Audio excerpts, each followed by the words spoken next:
तो अब हम लोग यहाँ तक पढ़ लिए थे, कोई दिक्कत नहीं ना, सब जगह से है ना ठीक ठाक।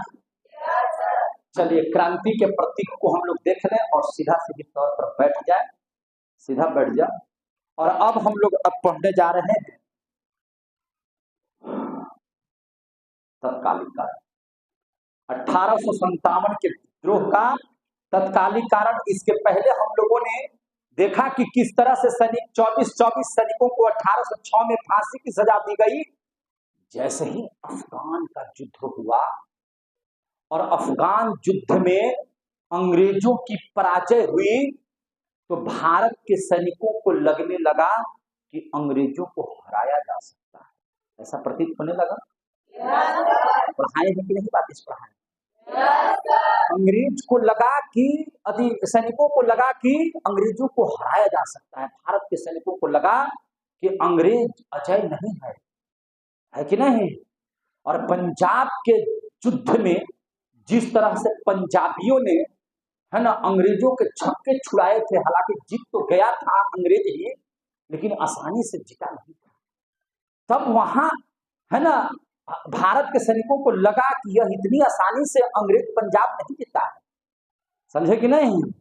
और अगर हम लोग भी मेहनत कर देंगे तो अंग्रेजों को पराजय किया जा सकता है कि नहीं। ये सब विचारों से काफी मोटिवेशन मिल रहा था भारत के सैनिकों को। वे काफी, है ना, मोटिवेशनल हो रहे थे इन सभी वारदातों से। मौका मिल गया और एक तत्कालिक घटना घटी। और तत्कालिक घटना क्या घटी, इसको जरा गौर से देख लेते हैं और इसका हम नाम देते हैं तात्कालिक कारण। क्या नाम दे देते हैं? तात्कालिक कारण। ध्यान से देखिएगा, तत्कालिक कारण क्या था, इसको समझने की कोशिश कीजिए, इसको थोड़ा सा समझने की कोशिश कीजिए और हम लोग अपने मुकाम पर पहुंच जाएंगे। देखिए, हर समय जैसे नए नए कोई बंदूक वगैरह, सैनिक किससे लड़ते हैं? बंदूक से लड़ते हैं। और उस समय जो है, जो पहले अंग्रेजों के पास जो बंदूकें हुआ करती थी, वो किस तरह की बंदूक थी? ब्राउन बेस की बंदूक थी। मैंने थोड़ा मैंने ये था, प्राचीन टाइप का बंदूक था, ब्राउन बेस की बंदूक थी। किस टाइप की बंदूक थी? ब्राउन बेस, है ना। कैसा बंदूक था? ब्राउन बंदूक। और उसे अब बंद करने की योजना हो रही थी। अब इसे बंद करने का ये हो रहा था, अब इसे बंद करने की तैयारी हो रही थी, बंद करने की तैयारी हो रही थी। समझ गए आप लोग? और याद रखिएगा कि अब एक नया राइफल अंग्रेज के सैनिकों को मिलने वाला था। जो भी सैनिक के तौर पर बहाल थे, उनको अब एक नया राइफल आया था, है ना। और वह राइफल अब मिलने वाला था। उस राइफल का नाम था एनफील्ड राइफल। कौन सा राइफल था? Enfield rifle. अब नया जो लॉन्च किया है, ऐसे भी देखते हैं ना कि जो मॉडर्न टाइप का हथियार है सैनिकों को मिल जाता है, ताकि हमारे सैनिक काफी मजबूत हो जाए। अरे भाई, शरीर से मजबूत होना मजबूत नहीं है, आपके पास अगर पावर है, आपके पास, है ना, गन है, तब ना आप मजबूत कहलाइएगा। कोई देश कब मजबूत बनता है? तो किसी देश के पास आर्मी सेना, नेवी की सेना, एयरफोर्स की सेना बहुत ज्यादा होती है, वह देश बहुत मजबूत होता है ना। जिसके पास परमाणु बम वगैरह ऐसे ऐसे हथियार होते हैं कि दूसरे देश को यह खौफ होता है कि इससे भिड़ेंगे, परमाणु बम छोड़ेगा, लहरा देगा सबको, है कि नहीं। तो यह बात क्या होता है? डर पैदा करता है। क्या करता है? डर पैदा करता है। अब इस बात को समझिए, तो जब अंग्रेजों के पास आधुनिक हथियार के तौर पर अब जो पहले वाला जो बंदूक था ब्राउन बेस, इसको हटा दिया गया और अब नया जो बंदूक आया था, उसका नाम था एनफील्ड राइफल। क्या नाम था उसका? Enfield rifle. पहले टाइट हो जाइए, बढ़िया से बैठ जाइए। Enfield rifle. कौन सा राइफल आया था? Enfield rifle. कोई दिक्कत? और इस बात को ध्यान से समझिएगा कि यह एक ऐसा राइफल था जिसमें एक कारतूस भरा जाता था। पहले ऐसा होता था कि आज जैसा गोली भरिए फटाक से मारिए, नहीं। अब जब राइफल जब होता था एनफील्ड राइफल, तो उसमें जो है से कारतूस डाला जाता था। गोली जो छूटती थी उसके लिए कारतूस आता था। क्या आता था? कारतूस, जो गोली जिसको हम लोग कह सकते हैं, वह कारतूस था। और यह कारतूस बनता था एक शास्त्रागार में, उलीच के शास्त्रागार में। कहाँ बनता था? उलीच शास्त्रागार में ये बनता था। समझ में आ रहा है सबको? शास्त्रागार में बनता था। अब ध्यान से समझिए, यहां तक में किसी को दिक्कत नहीं है और कोई सैनिक को भी दिक्कत नहीं है कि ठीक है, यह बात है ना, ये हुआ। और बंगाल इसकी सबसे जबरदस्त प्रेसिडेंसी थी, किसकी? अंग्रेजों की। तो बंगाल में सबसे पहले यह राइफल किन किन सैनिकों को मिलने वाला था? तो वह सैनिक जो दमदम में रहा करते थे। कहाँ? दमदम, यानी कि बंगाल प्रेसिडेंसी में दमदम एक जगह है, उसमें है ना, यह कार वहां के सैनिकों को यह एनफील्ड राइफल मिलने वाला था। और किनको मिलने वाला था? तो अंबाला में जो सैनिक थे इनके, उनको मिलने वाला था। और कहाँ मिलने वाला था? तो और सियालकोट में मिलने वाला था। कहाँ मिलने वाला था? सियालकोट के सैनिकों को मिलने वाला था। सियालकोट के सैनिकों को मिलने वाला था। सियालकोट के सैनिकों को मिलने वाला था। कोई दिक्कत? ये राइफल कौन सा? एनफील्ड राइफल, जो नया उस समय के लिए अंग्रेजों के लिए एक आधुनिक राइफल था, है ना। और उसने लॉन्च किया था और तमाम सैनिकों के हाथों में यह देने के लिए इसे लाया गया था। उसी बीच एक अफवाह फैला। उसी बीच क्या हुआ? एक अफवाह फैला। हम पूरी घटना को और बड़ा करके बताएंगे पूरा। एक अफवाह फैला कि ये जो कारतूस है, उस कारतूस में होता क्या था कि उसके ऊपर नमी से बचाने के लिए, नमी से बचाने के लिए, है ना, उस पर जो है एक चमड़ा लगाया हुआ रहता था।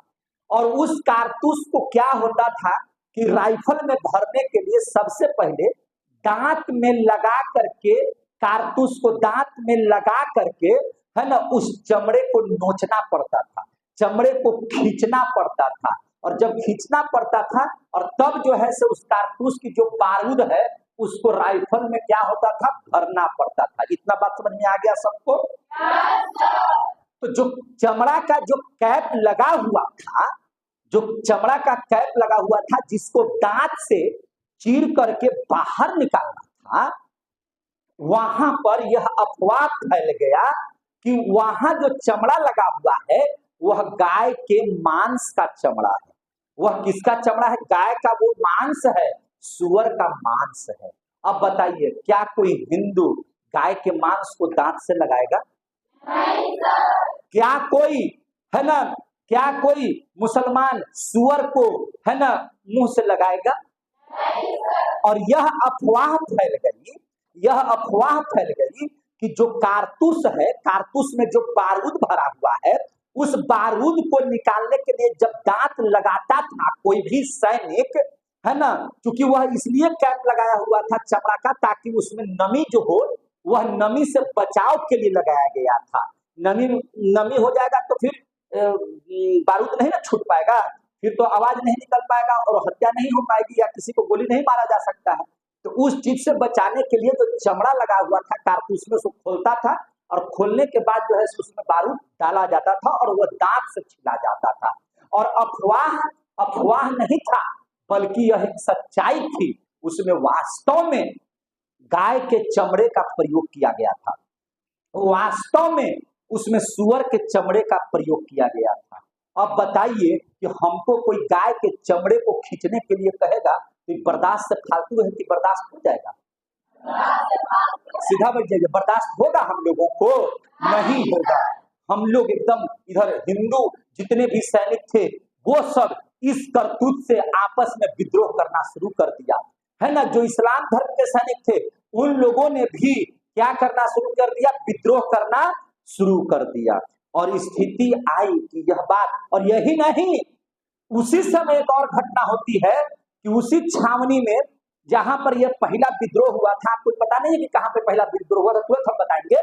बैरकपुर में हुआ था, है ना, बैरकपुर में विद्रोह हुआ था। लेकिन अभी पहले ये जाने, तत्कालीन कारण जान लीजिए, उसके बाद उसको थोड़ा सा डिटेल में पढ़ाएंगे।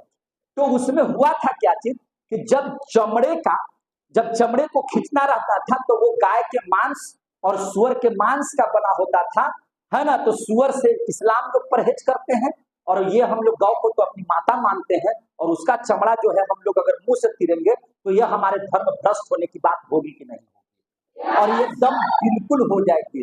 और बैरकपुर छावनी जो थी, उसी बैरकपुर छावनी में था मंगल पांडे।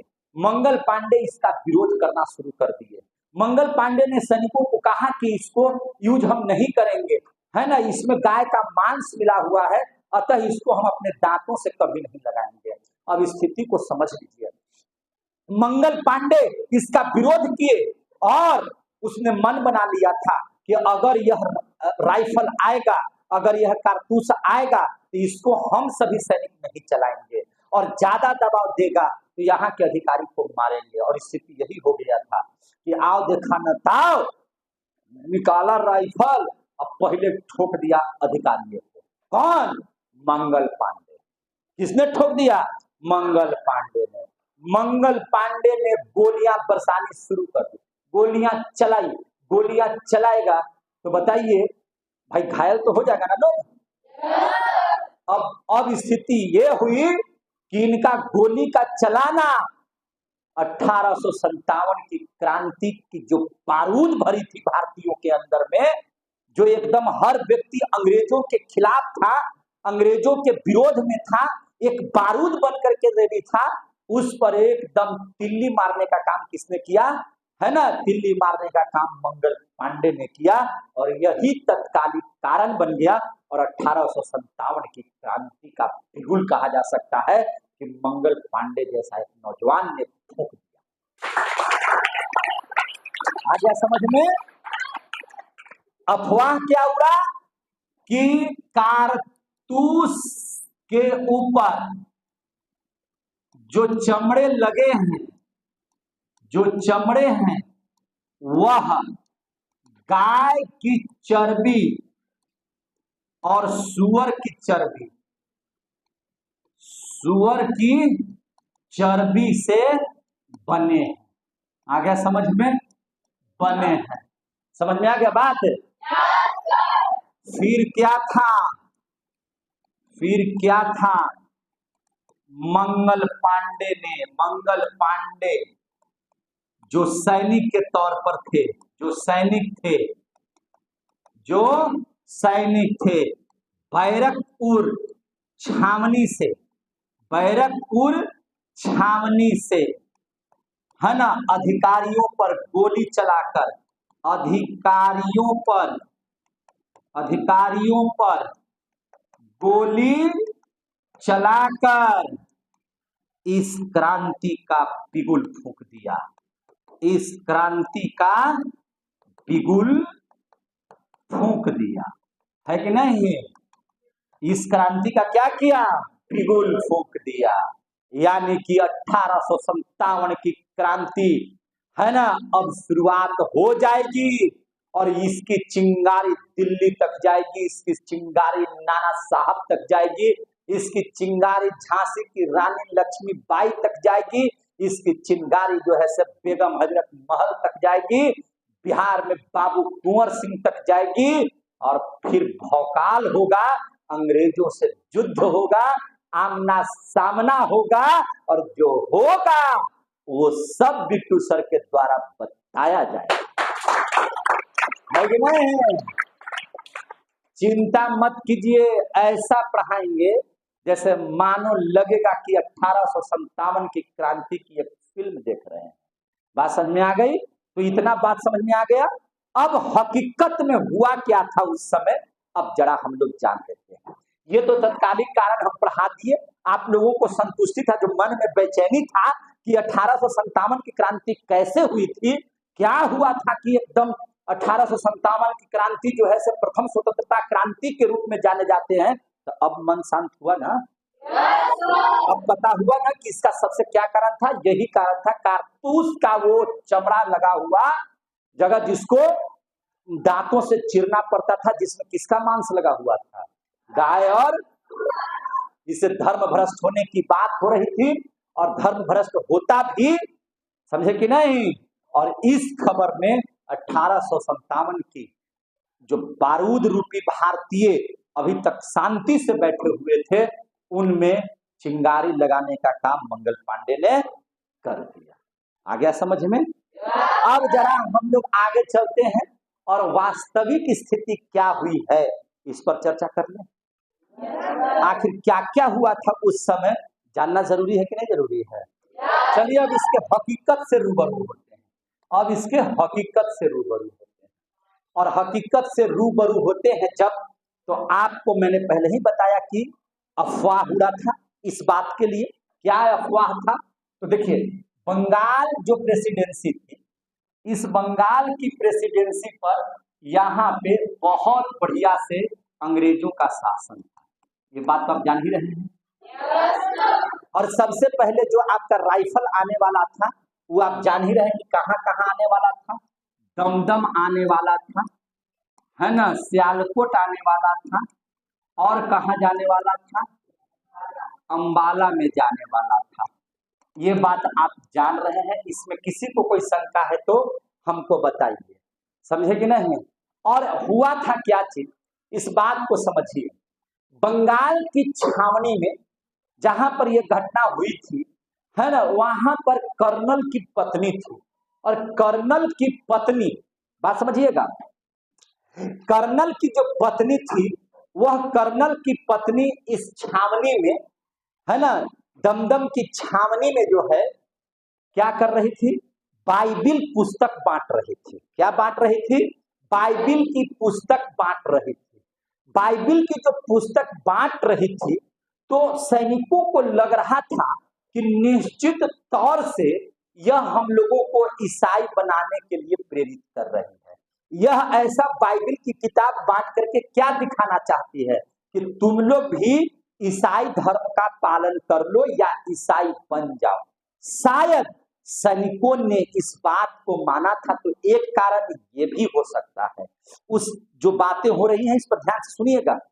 कारतूस वाली बात तो आप समझ गए कि एनफील्ड जो राइफल आया था, उस एनफील्ड राइफल में जो कारतूस भरना था, वह कारतूस के ऊपर चमड़े का एक कैप लगा हुआ था, और उसी में बारूद भरा रहता था। जब तक कि उसको दांत से आप उस कैप को नहीं हटाएंगे, तब तक उसमें का बारूद जो है से उस राइफल में नहीं जाएगा। किस राइफल में? एनफील्ड राइफल में, है ना, और धमाका नहीं होगा। इस चीज के लिए दांत से लगाना पड़ता था उस कारतूस को, चमड़े को हटाने के लिए। और दांत के प्रयोग इसलिए कि यहाँ के लोग वर्जित कर रहे थे कि उसमें सुअर और गाय का मांस जो है उसकी चर्बी से वह चमड़ा बनाया गया था। तो एक तरफ तो ये दिमाग में हमारा बैठ गया था, सैनिकों के दिमाग में बैठ गया था, और दूसरी तरफ बात ये हो रही थी कि उसी में कर्नल था, जो पदाधिकारी था अंग्रेज का, उसकी पत्नी छावनी में बाइबिल बांट रही थी। तो जब एक तरफ इधर गाय का मांस और सुअर का मांस, और उधर एक तरफ बाइबिल का बटना, सैनिकों को 100% यह बात समझ में आ गई कि ये सब मिल करके अब हम सभी लोगों को धर्म परिवर्तन कराना चाहती है। सब के सब मिल करके ईसाई बनाने का प्रयास करना इन लोग शुरू कर दिया है। यहां तक की बात समझ में आ गई? यह अफवाह फैली कैसे? देखिए, दमदम जो जगह था, जो छावनी थी, दमदम जो छावनी थी, कोई बात है क्या? हाँ, दमदम जो छावनी थी, उसमें कोई सैनिक आपस में बर्तनों को लेकर के, अपने बर्तनों को, खाने वाला जो बर्तन होता है ना, जिसमें आप चावल दाल रोटी वगैरह खाते हैं, उस बर्तन को लेकर के अपने में झड़प कर रहे थे, अपने में कुछ गुस्सा कर रहे थे। बात समझ में आ गई ना, कि हम, मेरा बर्तन है, तुम इसमें नहीं खाओगे, इस तरह की बात होता है। तुम ही धर्म के मानने वाले हो, हम ही धर्म के मानने वाले हैं, इसमें तुम खा लोगे तो हमारा धर्म भ्रष्ट हो जाएगा। ये सब बात हो रही होगी, है कि नहीं? घर में भी आप देखते हैं कि कोई ना कोई कारणवश लड़ाई हो जाती है। तो वो उसी छावनी में, दमदम छावनी में, आपस में सैनिकों का एक गुट जो है वह क्या कर रहा है, आपस में बर्तन को लेकर के, है ना, थोड़ी सी झगड़ा या थोड़ा सा, है ना, मनमुटाव उन लोगों का चल रहा है। और कहा जा रहा है किसी सैनिक के द्वारा कि तुम अगर इस बर्तन का इस्तेमाल करोगे तो मेरा धर्म भ्रष्ट हो जाएगा, मेरा धर्म भ्रष्ट हो जाएगा। इसी के जवाब में दूसरा जो सैनिक है वो बोलता है कि आपको आज लग रहा है कि जरा सा आपके बर्तन को हम छू दिए तो आपका धर्म भ्रष्ट हो गया। तो अब सोच लीजिए, अब आ गया है एक फील्ड राइफल और उसमें लगेगा कारतूस, और कारतूस के ऊपर चढ़ाया गया है एक चमड़ा, और वह चमड़ा बना है गाय के मांस से और सुअर के मांस से। और जब तक दांत लगा करके नहीं खींचिएगा, है ना, तब तक वह नहीं फटेगा, कारतूस नहीं भराएगा। तो अब बचाइएगा अपना धर्म, अभी आपको भार पड़ रहा है। इस तरह की बात उस दमदम छावनी में शुरू हो गई। अब कुछ सैनिकों को यह बात का पता लग गया, कुछ सैनिकों को इस बात का पता चल गया कि अरे इस तरह की बात है कि हम लोगों के जो कारतूस मिलेगा उसमें गाय का चमड़ा लगा हुआ है। गाय को हम अपनी माता मानते हैं, हिंदू लोग गाय को पूजते हैं, गाय में सभी देवताओं का निवास होता है। और अंग्रेज आज इतना गिर गए हैं कि हम लोगों का धर्म भ्रष्ट करने के लिए आज हम लोग इनके द्वारा बनाए गए कारतूस को मुंह से लगाएंगे। हम सभी सैनिक इसका विरोध करेंगे, हम लोग इसको मुंह से नहीं लगाएंगे। यह बात धीरे धीरे उस छावनी के सभी सैनिकों को पता चल गया।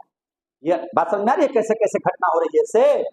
यह बात देखिए, एकदम सच्चाई जानिए और हकीकत पढ़ाई कीजिए, ताकि आपको किसी भी तरह का एग्जाम में अगर लिखने की भी जरूरत हो तो बिट्टू सर की कहानी आपके माइंड में आ जानी चाहिए और धड़ाक धड़ाक लिखा जाना चाहिए।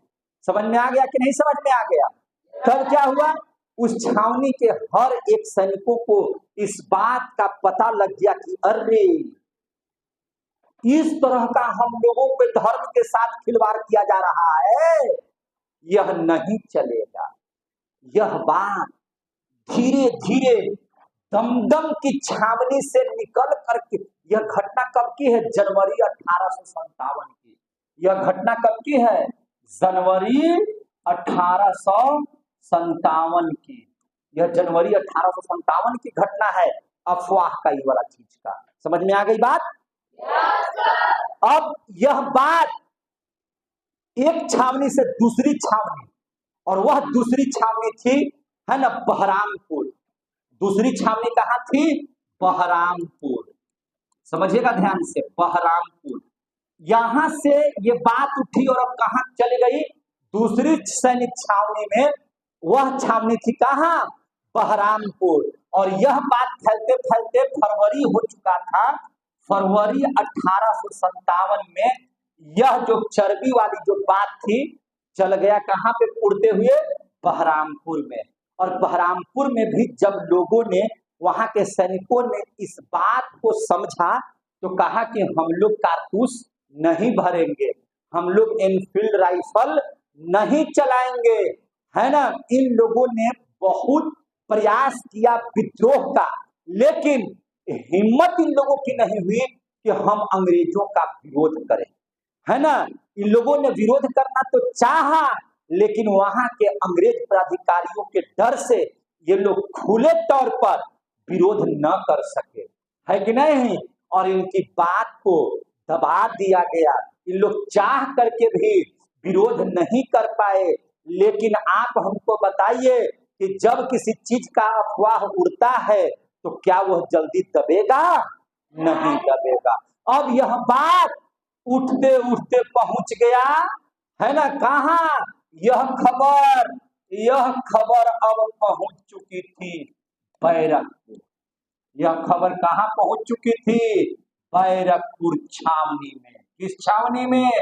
बैरकपुर छावनी में। यहाँ यह भी बंगाल की एक छावनी थी, बैरकपुर की छावनी में। सीधा बढ़ जाइए, समझ में आ रहा है तो बोलिए जल्दी से।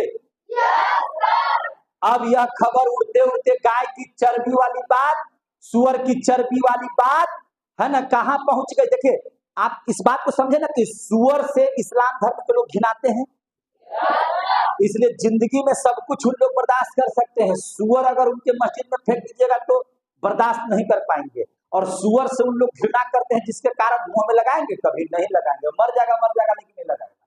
और हिंदू धर्म लोग देखिए गाय से प्रेम करते हैं और गाय को माता के समान मानते हैं, और उसका अगर मांस आपको दिया जाएगा, आप लोग मुंह में लगा पाइएगा जी? कोई हिंदू धर्म के मानने वाले लोग, गाय को जो पूजने वाले लोग हैं, वो कभी भी गाय के मांस को मुंह में लगाएगा?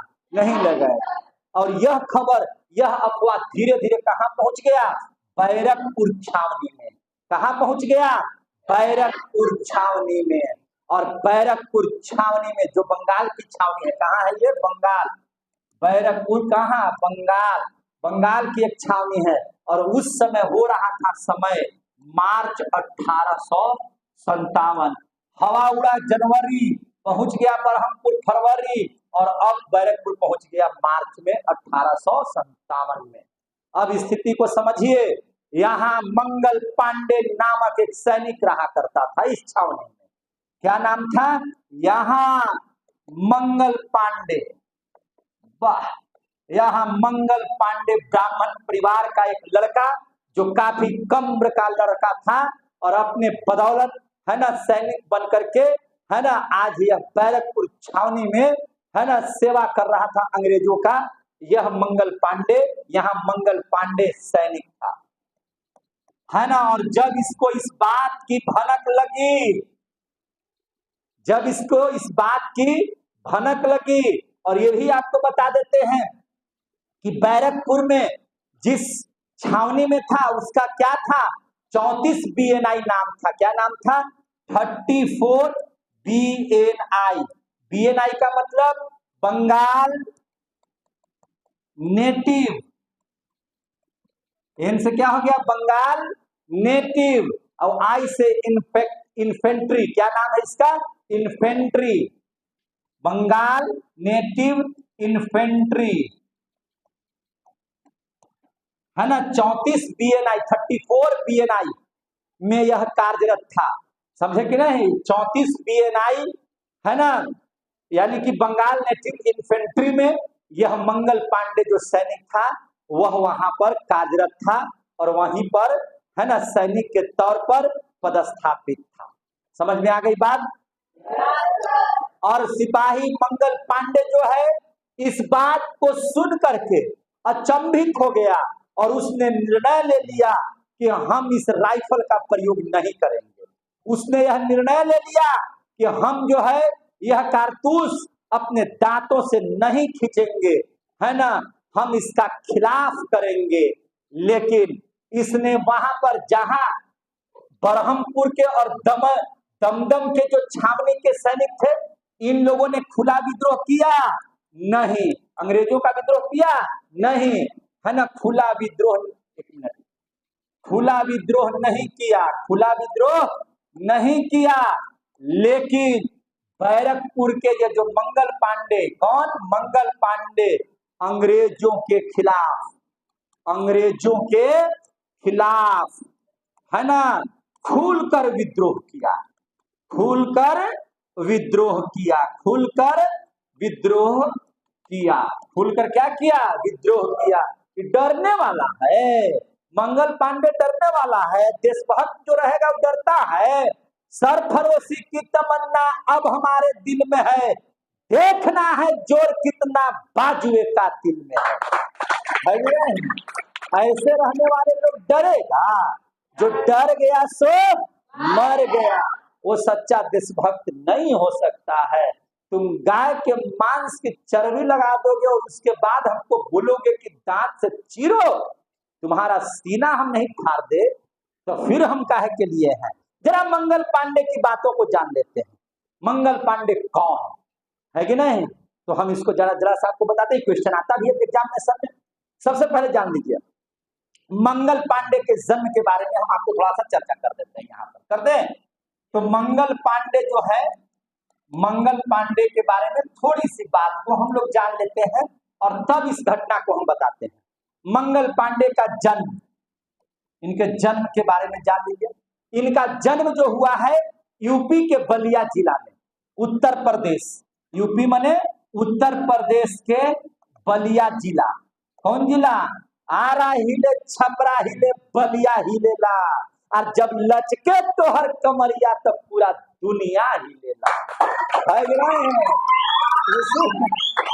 उसी बलिया जगह में किसका जन्म हुआ था? बलिया जिले में मंगल पांडे का जन्म यूपी के बलिया जिले में। किस जिले में? बलिया जिले में। और इनके गांव का नाम था नगोवा। क्या नाम था? नगोवा। नगोवा गांव में इनका जन्म हुआ था। नगोवा ग्राम में इनका जन्म हुआ था मंगल पांडे का। ये ब्राह्मण परिवार के थे। किस परिवार से थे? ब्राह्मण परिवार से थे। 1827 में इनका जन्म हुआ था। वही 1827 में जहां पर सामाजिक सुधार हो रहा था, सती प्रथा के विरोध में, है ना, सती प्रथा को लेकर के बहुत सारी घटनाएं हो रही थी। अंग्रेजों ने कानून लाया था और यह उस समय 1827 में तो यह लड़का का जन्म ही हुआ था। और अभी तो समय था 1857, मात्र 30 साल का अभी हुआ था। कितना साल का हुआ था? 30 साल का। 1827 में जन्म हुआ और देखिए ना 1857 में यहाँ विद्रोह पर आ गए कि नहीं आ गए? तो कितना साल हुआ? 30 साल। 30 साल मीन्स क्या चीज? नौजवान। नौजवान वह व्यक्ति जिसने बहुत कम उम्र में सेना में भर्ती ले लिया था, है ना। चंचलता तो मत कहिए, मानो चीते की तरह फुर्तीबाज। बहादुर अगर बात करें तो शेर की तरह बहादुर, है कि नहीं? इस पांडे ने न सिर्फ नगोवा को बल्कि उत्तर प्रदेश को अपने कलेजे में बैठाने का काम किया। और आप भी कहिएगा कि हाँ, मंगल पांडे कोई हमारा देशभक्त आदमी था। जब पूरी कहानी सुन लीजिएगा तब बढ़िया से बैठिए। जन्म यूपी के कहा हुआ था? बलिया जिले में। किस गांव में? किस गांव में? जोर से बोलिए ना। हमको लगता है कि इन लोगों की शक्ति कम है, पढ़ रहे हैं क्रांति की बात, और जोर से बोलिए नहीं रहे। किस जिले में? किस राज्य में? किस राज्य में? यूपी में। किस गांव में? जन्म किस साल हुआ? क्लियर हो गया? 1827 में। एकदम क्रांति वाली बात बोलिए। जहां कमजोर बात बोलिएगा जूता खुल के मारेंगे या भगा देंगे क्लास में से। यहाँ कमजोर दिल का बच्चा नहीं पढ़ता है। जो भी यहाँ मजबूत दिल का बच्चा होगा वही पढ़ेगा, नहीं तो भगा देंगे, एकदम एकदम सीधे भगा देंगे। समझ में आ गई बात? हाँ। 1827 ईस्वी में उस मंगल पांडे का जन्म हुआ यूपी के बलिया जिले के नगोवा गांव में। बहुत कम उम्र में यह सेना में क्या हो गया? भर्ती हो गया। और इसकी छावनी मिली थी 34 BNI में। कहा? 34 BNI। BNI का फुल फॉर्म बंगाल, हाँ, बंगाल नेटिव इन्फेंट्री।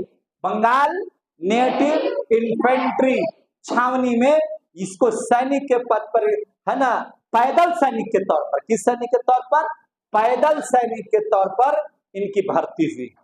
समझे कि नहीं? पैदल सैनिक में 3 तरह के सैनिक उस समय भी होते थे। पैदल सैनिक, घुड़सवार सैनिक, है ना, अफसर कैटेगरी का सैनिक जो होता था, है ना। तो इनका बहाली कहाँ हुआ? पैदल सैनिक में। ये पैदल चलते थे, राइफल वगैरह ये सब, है ना, लेकर के।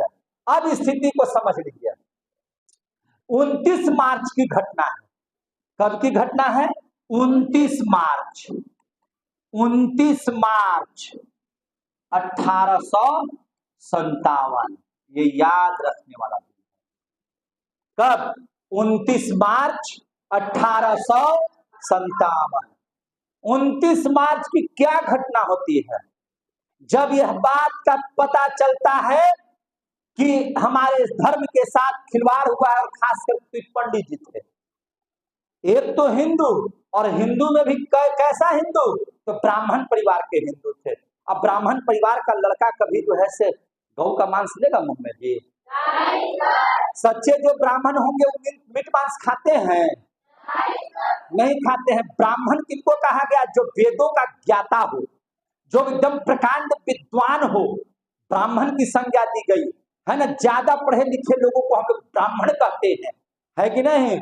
और एक ब्राह्मण जो वेदों का उच्चारण करे, जो देवी देवताओं को मंत्रों के द्वारा प्रसन्न करे, और वह जो है उसको कोई गौ मांस खाने के लिए कह देगा, वह तैयार होगा? मर जाएगा, तैयार नहीं। समझ में आ गई बात? है ना।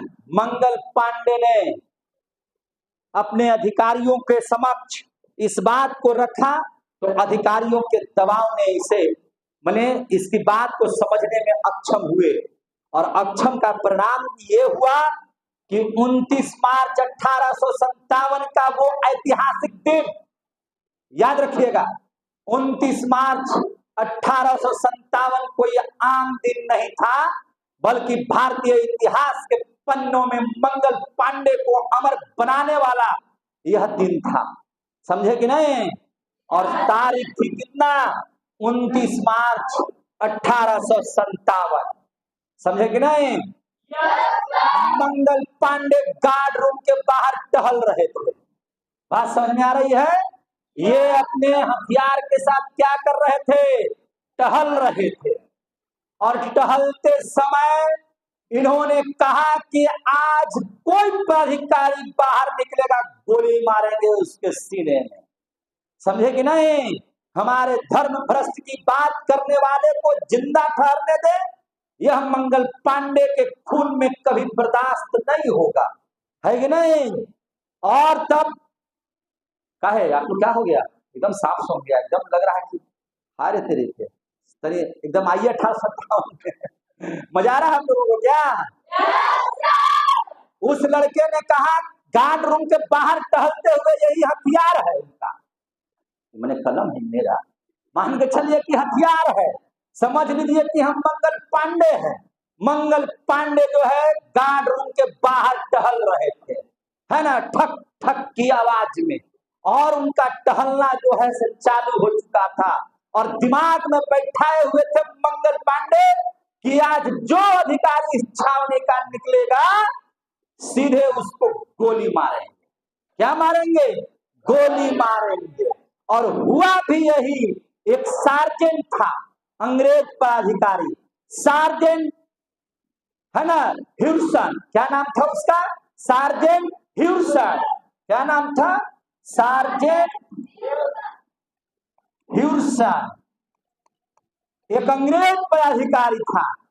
आओ देखा ना ताओ, मंगल पांडे जो अपना हथियार निकाले, तय कर ही लिया था कि जो निकलेगा दागेंगे। उठाया रिवॉल्वर और मार दिया धड़ाक से, हाँ, गोली चल गई, गोली चल गई। सार्जेंट ह्यूसन को समझ में नहीं आया कि यह पगला तो नहीं गया है। बात समझ में आ गई कि नहीं आ गई? लेकिन यह व्यक्ति ने किसका विरोध किया था? उस कारतूस का विरोध किया था, है ना। अब उसी समय, है ना, सार्जेंट ह्यूसन ने क्या कहा? वहां पर एक और सैनिक मौजूद था जमादार के पद पर। किसके पद पर? जमादार के पद पर, जिसका नाम था ईश्वरीय प्रसाद। इसका नाम क्या था? ईश्वरीय प्रसाद। ईश्वरीय प्रसाद। ईश्वरीय प्रसाद को कहा कि जाओ मंगल पांडे को गिरफ्तार कर दो। मरा नहीं है यह जो पदाधिकारी था, मरा नहीं, उनकी गोली से बच गया।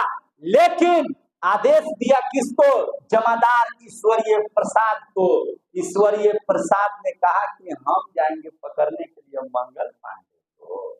बहुत अंत किया है, नहीं गए पकड़ने, है ना। जब आदेश दिया, है ना, यह जो सर्जेंट था कि जा करके मंगल पांडे को पकड़ो, पकड़ो जल्दी से, है ना। लेकिन ईश्वरीय प्रसाद ने मंगल पांडे को पकड़ने से इनकार कर दिया। तो अच्छा काम किए कि खराब काम किए? अच्छा। आप समझ रहे हैं, ईश्वरीय प्रसाद के लिए भी ताली लगनी चाहिए।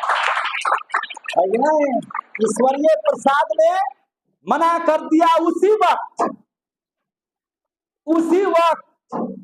घोड़े पर सवार होकर के लेफ्टिनेंट, जिसका नाम था बाग, क्या नाम था? बाग, लेफ्टिनेंट बाग। क्या नाम था? लेफ्टिनेंट था, लेफ्टिनेंट बाग। लेफ्टिनेंट क्या था इसका नाम? बाग। वह अधिकारी घोड़े पर सवार होकर के आ रहा था। फिर क्या था? मंगल पांडे ने दूसरी गोली धाए से चला, दूसरी गोली धाए से चला दी। किस पर? लेफ्टिनेंट बाग पर, लेफ्टिनेंट बाग पर। और जब गोली चला तो वह व्यक्ति घायल होकर के घोड़े से नीचे गिर गया, घोड़े से नीचे गिर गया। चिल्लाते हुए दोनों प्राधिकारियों ने कई एक सैनिकों को कहा कि जाओ मंगल पांडे को गिरफ्तार करो, लेकिन सैनिकों ने कहा कि हमारी हिम्मत नहीं है मंगल पांडे का विरोध करने का। समझ में आई कि नहीं? किसी भी सैनिक ने मंगल पांडे का विरोध नहीं किया। सभी लोग इसी ताव में थे कि भले इन लोग दोनों को आज खत्मे बाजार हो जाए। समझे कि नहीं? स्थिति क्या हो गई? देखते देखते देखिए स्थिति क्या हो गई। अब मंगल पांडे को कोई नहीं, लेकिन मंगल पांडे ने भी कहा कि जितने भी आप लोग सैनिक हैं, अगर आप लोग सच्चे देशभक्त हैं तो उठाइए राइफल और एक एक अंग्रेज को भूंज दीजिए। आज मौका है अपने बदला लेने का, और भारत माता के अगर सच्चे सपूत हैं तो आज जो ये चर्बी वाली बात से इतना गुस्सा है कि ले लीजिए बदला। लेकिन भारतीय भी सैनिक उस समय मंगल पांडे का साथ नहीं दिया। मंगल पांडे चिल्लाते रह गए, लेकिन एक भी सैनिक बाहर आकर के मंगल पांडे का विरोध, मंगल पांडे का समर्थन नहीं कर पाए। उन लोगों ने अंग्रेजों का भी साथ नहीं दिया और मंगल पांडे का भी साथ नहीं दिया, सिर्फ मौन रहा। लेकिन मौन भी एक तरह से आपके साथ होने का संकेत है ना? चूंकि यह तो खट्टे थे, अंग्रेजों के सैनिक थे। अगर अंग्रेजों ने आदेश दिया तो पालन करते, और पालन नहीं किए, इसका मतलब यह भी स्पष्ट होता है कि वे कम से कम अंग्रेजों का साथ नहीं दे रहे थे। बात समझ में आई? अंग्रेज चिल्लाते रहे कि कोई तो है जो पकड़ो, मंगल पांडे को पकड़ो। उसमें से एक सैनिक था जो गद्दार था, और नाम से भी गद्दार था। उसका नाम था शेख पलटू। उसका नाम क्या था? शेख पलटू। इसका नाम था क्या चीज? शेख पलटू। समझ में आ गया बात? इसका नाम क्या था? शेख पलटू। शेख पलटू ने पीछे से जाकर के, शेख पलटू ने पीछे से जाकर के, चूंकि मंगल पांडे को यह बात पता नहीं था कि कोई सैनिक मेरा विरोध करेगा, इस बात को वो जानते नहीं। शेख पलटू गद्दार निकल गया। शेख पलटू भारत का देशद्रोही निकल गया। भारत माँ का, है ना, वो सपूत, ऐसा सपूत क्या था? कपूत था, है कि नहीं? जो मंगल पांडे जैसे बच्चे को पीछे से पकड़ लिया। कहां से पकड़ लिया? पीछे से, पीछे से जाकर के दबोच लिया।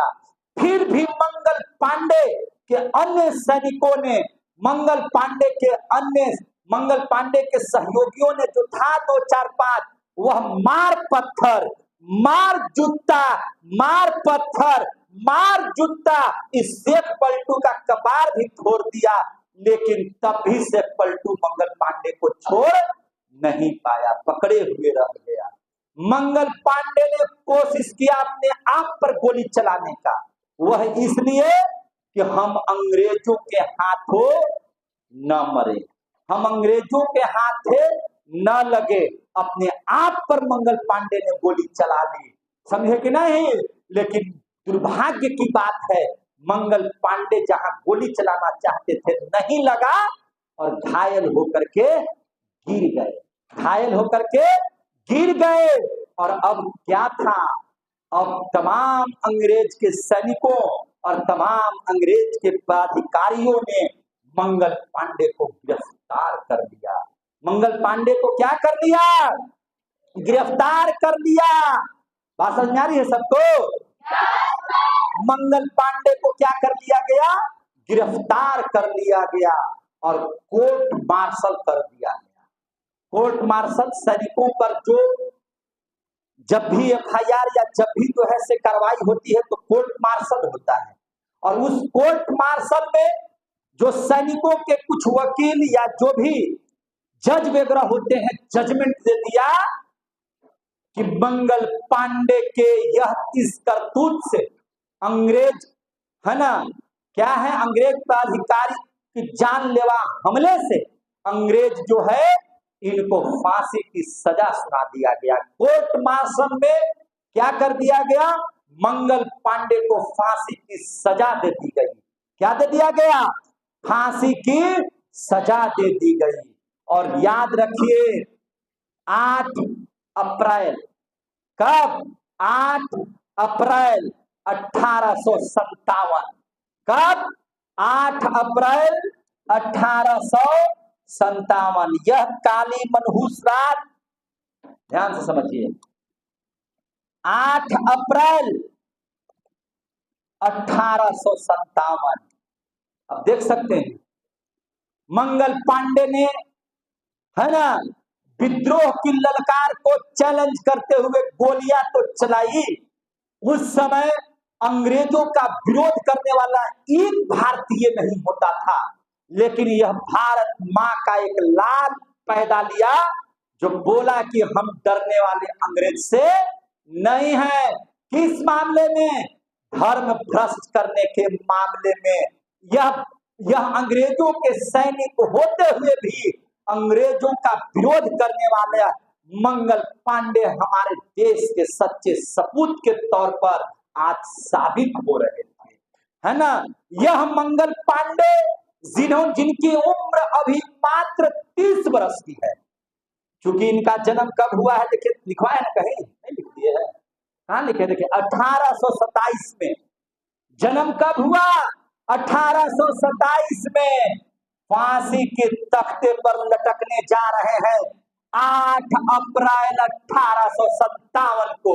मात्र 30 वर्ष की उम्र में यह व्यक्ति अपने भारत के सच्चे सपूत होने का जो सबूत दिया, आज पूरा हिंदुस्तान मंगल पांडे पर गौरवान्वित होता है। एक बार प्रेम से बोलिए, मंगल पांडे अमर रहे, मंगल पांडे अमर रहे, मंगल पांडे अमर रहे। भारत माता की, भारत माता की, वंदे। और यही सब छोटा सा, नन्हा सा, दुलारा सा, प्यारा सा वो बालक जो मात्र 30 वर्ष की उम्र में अंग्रेज प्राधिकारियों को दिन दहाड़े एकदम सामने से राइफल चला करके उनके सीने में गोली दागने का लक्ष्य लेकर के चलने वाला वह कम उम्र का बालक जो सच्चा देशभक्त के तौर पर था, आज 8 अप्रैल 1857 का दिन है। और यह दिन एक काला मनहूस दिन है, जो स्वर्णिम अक्षरों में यह लिखा गया कि किस तरह से इस सपूत ने अपने भारत माता की लाज को बचाने के लिए, अपने आप को बचाने के लिए, इस भारत को आजादी दिलाने के लिए, अंग्रेजी सत्ता से मुक्त कराने के लिए आज फांसी के फंदे पर हंसते हंसते यह झूल गया है नहीं। तो इनको फांसी कब दी गई, 8 अप्रैल 1857 को फांसी के तख्ते पर झुला दिया गया। आ गया समझ में, झुला दिया गया। अब रहा गया ईश्वरीय प्रसाद, जिसको अंग्रेजों के इस प्राधिकारी, दोनों प्राधिकारी ने कहा था कि जाओ मंगल पांडे को गिरफ्तार करो। इसने कहा कि मेरी हिम्मत नहीं है कि आज मैं बाघ को और शेर को पकड़ूं, मैं आपकी बात की अवहेलना करता हूं, मैं आपकी बात नहीं मानूंगा।